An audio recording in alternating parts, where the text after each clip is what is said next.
Pour le fourreau de l'épée, j'ai donc employé de l'érable ondé.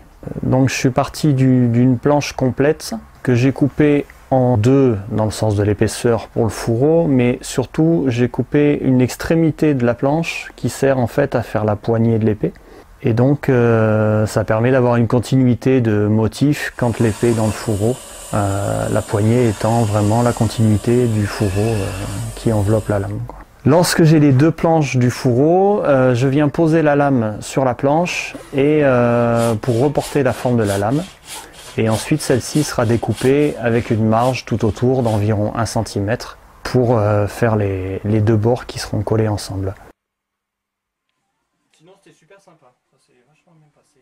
La garde et le pommeau sont réalisés en bronze. Donc là j'ai préféré partir de barres de bronze pleines et de tailler les éléments dedans en fait, quoi.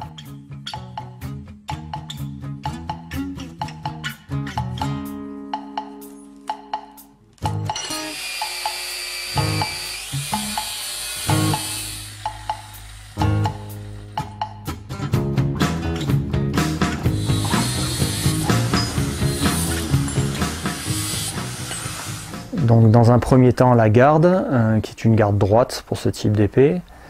Encore une fois, donc le plus important c'est d'arriver à percer et ensuite à ajuster le trou de la garde le plus près possible de la lame, de façon à ce qu'il n'y ait pas de jeu au final, quoi. Donc il faut encore une fois la rentrer, la ressortir et limer petit à petit, arriver à trouver où ça vient toucher, donc pour qu'il y ait le moins de jeu possible. Sachant qu'à la fin, l'idéal de toute façon c'est de la rentrer un peu en force en venant taper sur le dessus pour qu'elle vienne vraiment épouser la forme de la lame, quoi.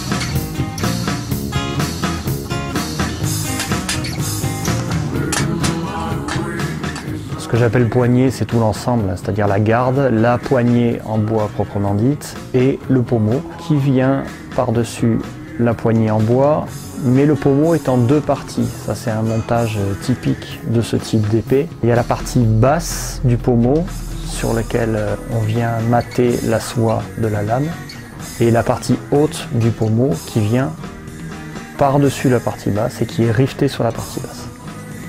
Très souvent, on retrouve sur la partie basse du pommeau la forme de la garde en plus petit en fait. Je réalise donc la partie basse du pommeau, la partie haute aussi. Les deux parties sont d'abord percées pour la partie basse en totalité, de chaque côté. Et pour la partie haute, c'est percé au même endroit, mais sans que ça traverse.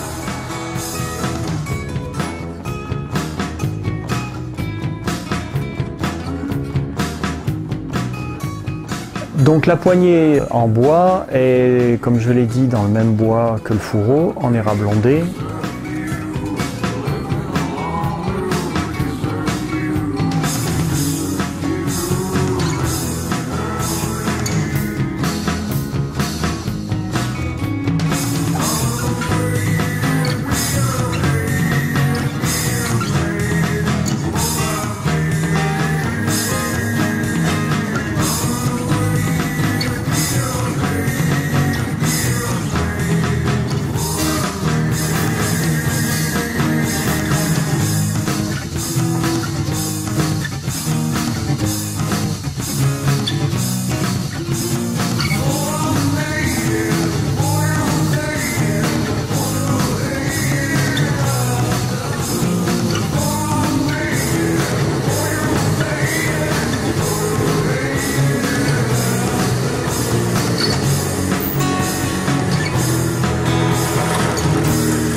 Le bloc laissé brut dans un premier temps est percé et, de part en part, et ensuite est ajusté sur la soie de la lame de façon à venir rentrer le plus possible en force pour pas qu'il y ait de jeu et éviter qu'il y ait ensuite, quand l'épée est montée, que la poignée vienne bouger à l'intérieur, quoi. Donc là c'est toujours un petit jeu de patience, hein, où il faut venir poncer l'intérieur du bois avec une petite lame et puis faire des essais petit à petit pour que ça colle le mieux possible.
Lorsque les éléments sont bien ajustés entre eux, sur la soie ou les deux parties du pommeau, vient ensuite un très long moment de décoration qui est fait en fait avec un petit poinçon et non pas un petit poisson que j'ai la chance d'avoir parmi beaucoup d'autres, qui est très ancien, un poinçon de ciseleur. Et donc je vais frapper ce poinçon avec un marteau en créant une sorte de damier sur tous les éléments de la garde et du pommeau sur les deux faces. Quand toutes les surfaces sont donc poinçonnées avec le motif, il faut, sur la partie haute du pommeau, j'ai décidé de mettre, parce que j'aime assez bien, c'était assez courant sur les épées vikings, 2 tresses de fil d'argent et il y en aura une 3e entre les deux parties du pommeau. Ensuite, dans le pommeau en bronze, je pratique une rainure de à peu près 1,5 mm de largeur sur 2 mm de profondeur, de façon à venir incruster la tresse d'argent en force à l'intérieur de la rainure en bronze.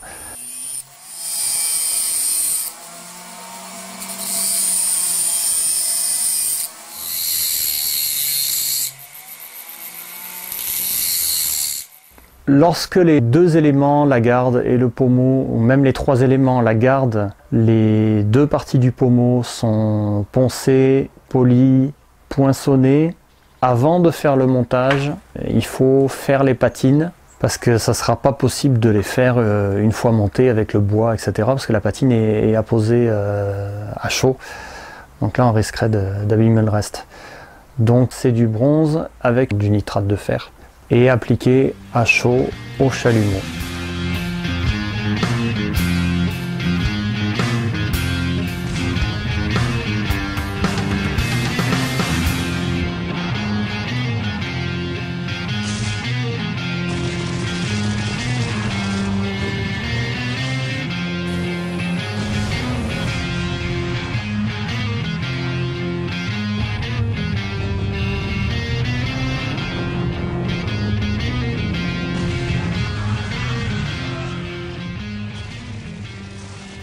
Tous les éléments sont terminés, ils sont décorés, ils sont patinés, il faut venir ensuite tous les assembler sur la lame.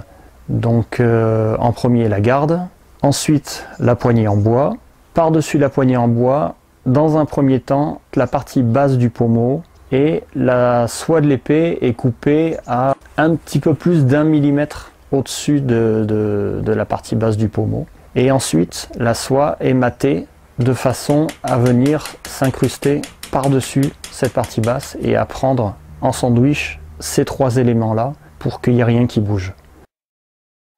Quand ça c'est terminé, la partie haute du pommeau, on vient y insérer 2 tiges de laiton qui sont brasées à l'argent à l'intérieur. Donc là j'ai eu un peu de mal parce que le pommeau étant très massif, au chalumeau j'avais du mal à faire monter toute la pièce à température. Donc j'ai carrément j'ai mis les éléments dans le pommeau avec la brasure et j'ai mis ça au four électrique pour chauffer tout l'ensemble avec en sortant du four un petit coup de chalumeau histoire de chauffer un petit peu les deux tenons en laiton pour que la brasure finisse de prendre.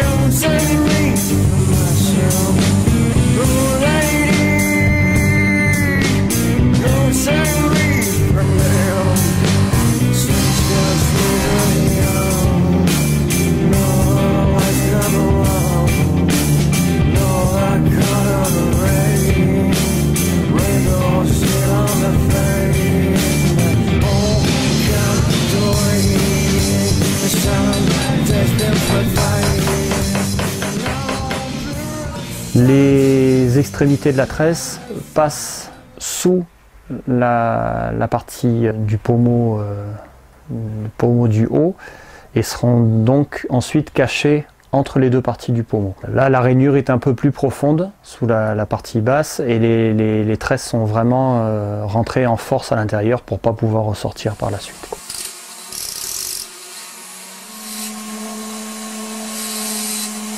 Ces deux tenons en fait permettent donc au pommeau de venir s'emboîter par-dessus la partie basse. Avant de les assembler, entre les deux, je suis venu glisser une tresse de fil d'argent qui est aussi fermée en étant brasée à l'argent. En fait, ça fait comme un bracelet ovale et qui est emprisonné entre la partie haute et la partie basse du pommeau.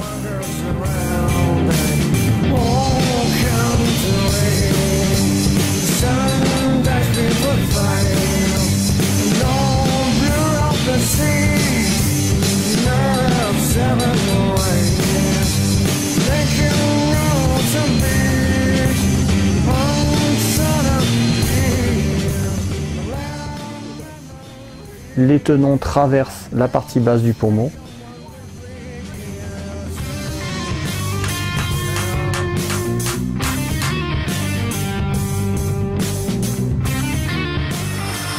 Et je viens ensuite mater par en dessous de façon à solidariser les deux pièces.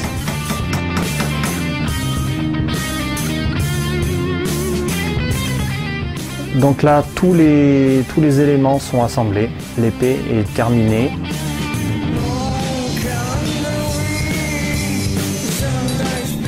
En dernier, je fais l'affûtage. Pour être certain que ça coupe, les deux tests basiques, c'est couper une feuille de papier sans qu'il y ait d'accroc, sans que le papier se déchire, et le test de la corde. La corde est suspendue dans le vide, juste par son propre poids, et il suffit de la trancher en une seule fois.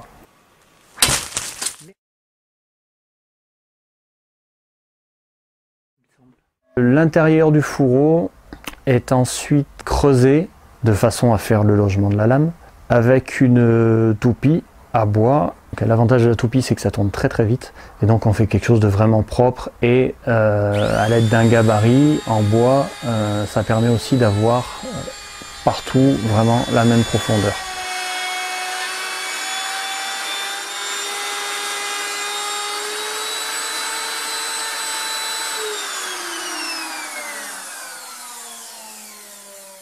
Avant d'encoller les deux parties du fourreau, je viens placer un morceau de tissu en laine qui est enduit de graisse et qui est collé sur les parois intérieures du fourreau. Ça permet de protéger la lame de l'oxydation.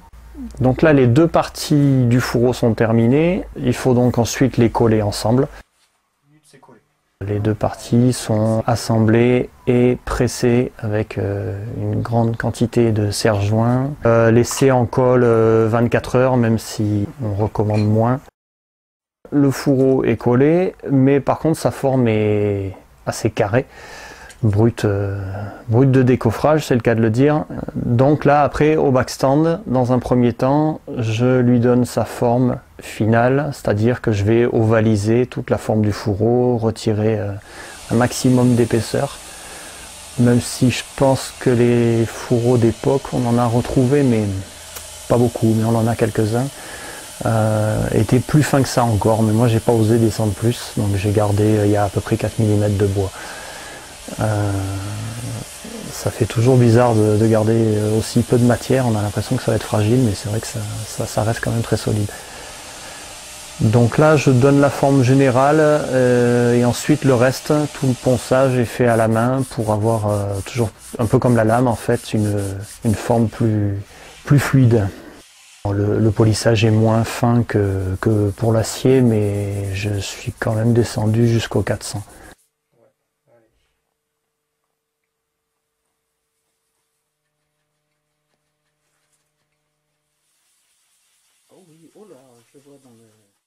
Pour ce fourreau, contrairement à la première épée que j'avais fait, j'ai fait le passant en bois. Il était fait historiquement, il y a eu un peu de tout, hein. Très souvent en bois, très souvent aussi en os. quelques-uns en métal, mais c'était plus rare. Là j'ai choisi du noyer pour contraster un peu avec le bois du fourreau. Donc c'est une attache qui est en bois que j'ai collée par précaution, mais qui en fait est surtout ligaturée avec une cordelette tressée sur le haut et le bas du passant.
Deux pièces qui sont petites, c'est le genre de détail, on se rend pas compte si on sait pas, mais ça prend énormément de temps. C'est ce qu'on appelle la chape et la boutrolle. C'est en fait les deux extrémités du fourreau.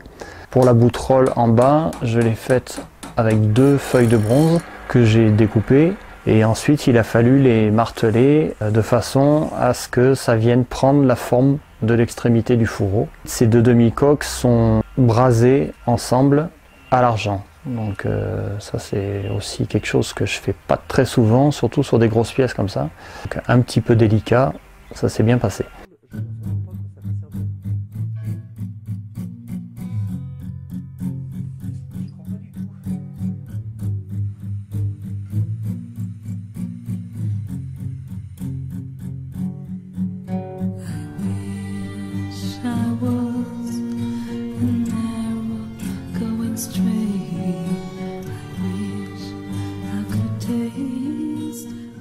Les deux pièces, une fois qu'elles sont brasées, il faut que je les forme pour leur donner une forme assez jolie, une échancrure en fait. Donc ça, je fais ça au backstand. Et ensuite, il faut qu'elles soient encore une fois poncées, polies. Et pour finir, je leur fais une patine à base d'acide nitrique et d'oxyde de fer, tout simplement. Donc on obtient du nitrate de fer. Et appliqué au chalumeau à chaud et brosser légèrement avec une paille de fer pour faire ressortir la patine. Pour la chape, donc la partie qui se trouve à l'entrée du fourreau, c'était un petit peu plus simple parce que c'est en fait toujours une feuille de bronze mais qui est enroulée sur elle-même, un petit peu comme une bague ovalisée.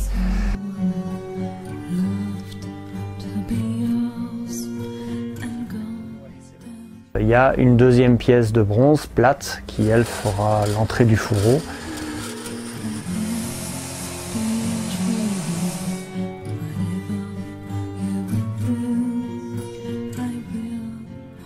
Qui est encore une fois brasée à l'argent à plat par-dessus la bague.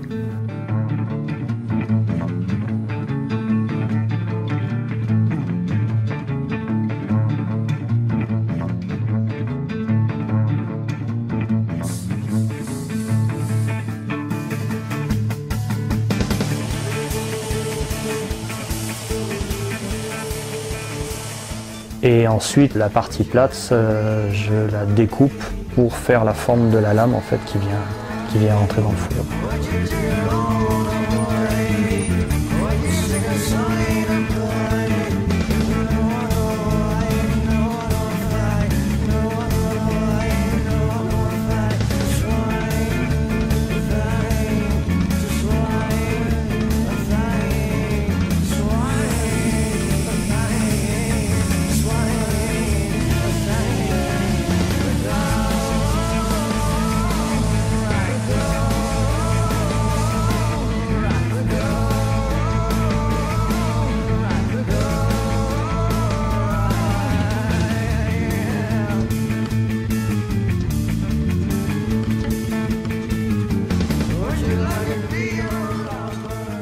Donc une fois que la chape et la bouterolle sont terminées, elles sont collées, donc c'est enfoncé en force et collé avec une colle bicomposant époxy.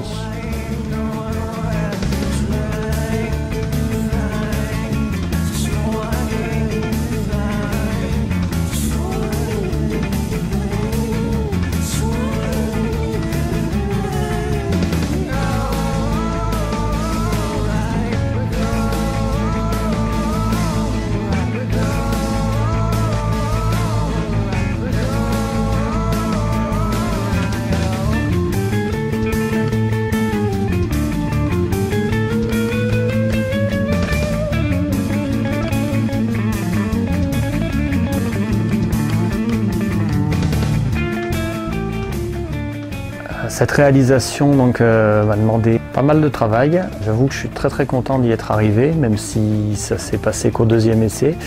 Et aujourd'hui, le client l'a reçu. Il en est très content. Moi, je suis content d'avoir fini quand même, parce que c'était pas évident. Je crois que j'attendrai un petit peu avant d'en faire une autre dans le même style.